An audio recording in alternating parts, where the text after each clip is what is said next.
Merhabalar, Elif'in mutfağına hoş geldiniz. Bugün sizlere tam kıvam, tam ölçü patlıcan turşusu tarifimi paylaşmak istiyorum.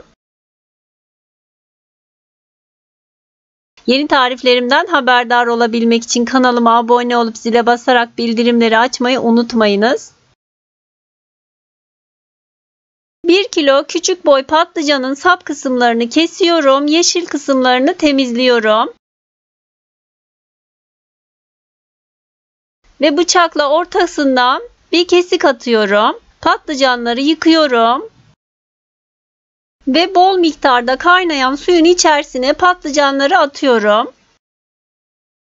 Sadece 3 dakika kadar patlıcanları haşlıyorum. 3 dakikadan fazla haşlamayın. Patlıcanlar yumuşamasın. Daha sonra kevgirle çıkartıp soğuk suyun içerisine alıyorum.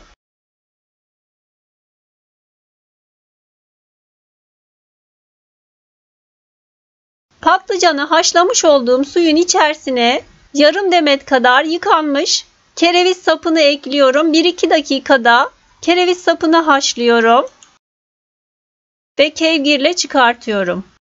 Patlıcanın içine dolduracağım harcı hazırlıyorum. Yaklaşık bir portakal büyüklüğünde lahanayı ince ince kesiyorum tahtanın üzerinde. Tabağın içerisine aldım. Üzerine 1 tatlı kaşığı kadar kaya tuzu ekleyip elimle hafifçe ovarak karıştırıyorum.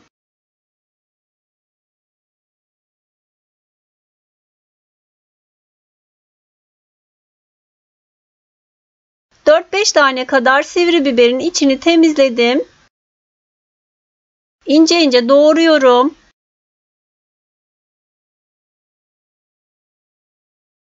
Bir adet de orta boy kırmızı biberi yine ince ince doğruyorum.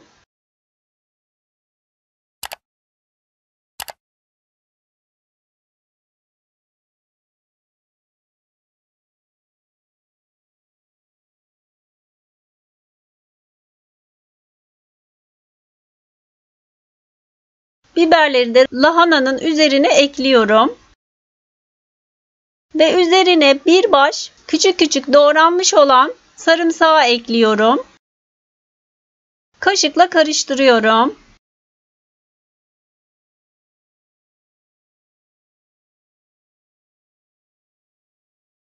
Süzgeçte bekleyen patlıcanlarımı içlerini dolduracağım şimdi.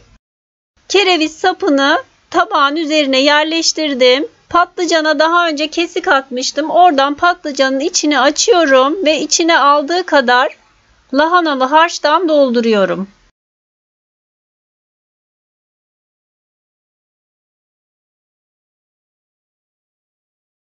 Ve üzerini bir parça kesilmiş kırmızı biber ile kapatarak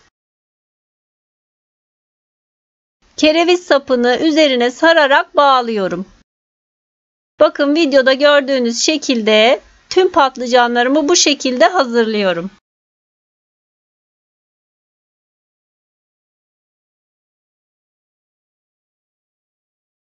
İsterseniz kereviz sapı yerine maydanoz sapı da kullanabilirsiniz. Yine onu da 1-2 dakika kadar haşlarsanız daha iyi olur. Çünkü bağlama aşamasında kırılacaktır. Biraz arttı. Onu da ziyan etmek istemiyorum. Küçük bir kavanoza dolduruyorum. Onu da yine turşu yapıyorum. Yarım baş kadar sarımsağı küçük küçük doğradığım bir miktarını kavanozun içerisine atıyorum. Kavanozum 3 litrelik bir kavanoz.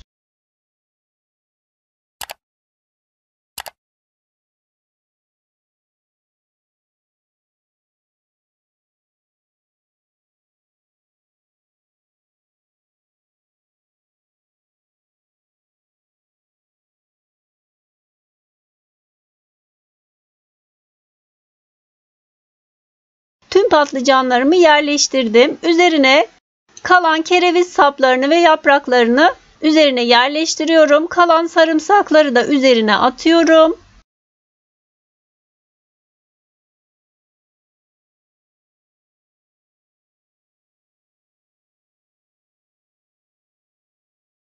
Şimdi turşumun salamurasını hazırlayacağım. Büyük bir kabın içerisine 2 litre içme suyunu aldım. Musluk suyu kullanacaksanız daha önce kaynatıp soğutmanız gerekli. Üzerine 6 yemek kaşığı, bakın bu şekilde hafif dolu olacak, tepeleme olmasın, kaya tuzu ekliyorum. 2 çay bardağı üzüm sirkesi.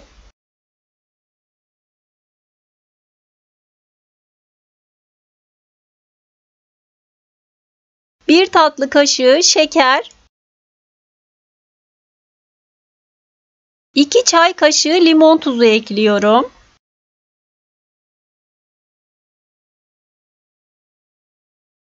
Ve iyice karıştırıyorum. Daha sonra bir cezve yardımı ile turşumun üzerine salamura suyumu dolduruyorum.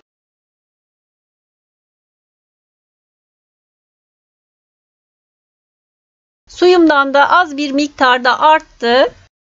Daha sonra kavanozum iyice hava almadan sıkı kapatmak için üzerine bir tane buzdolabı poşeti yerleştiriyorum. Daha sonra kavanozun kapağını sıkıca kapatıyorum.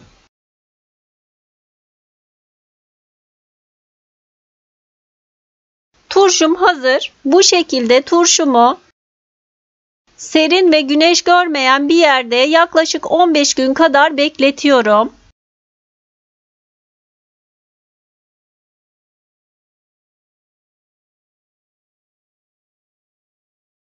Bakın 15 gün sonunda artık turşumu açacağım. 15 gün beklettim. Tabağa çıkarıyorum turşumu. Bakın gördüğünüz gibi tam kıvamında harika bir turşu oldu. Suyunu da görüyorsunuz ne kadar güzel oldu.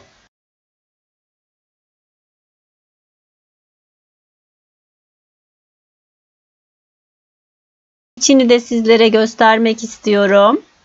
Turşunuzu açtıktan sonra balkon gibi serin ve güneş görmeyen bir yerde saklayabilirsiniz veya buzdolabında muhafaza edebilirsiniz. Sıcak bir yerde tutmayın. Bu güzel turşuyu sizlere de tavsiye ediyorum.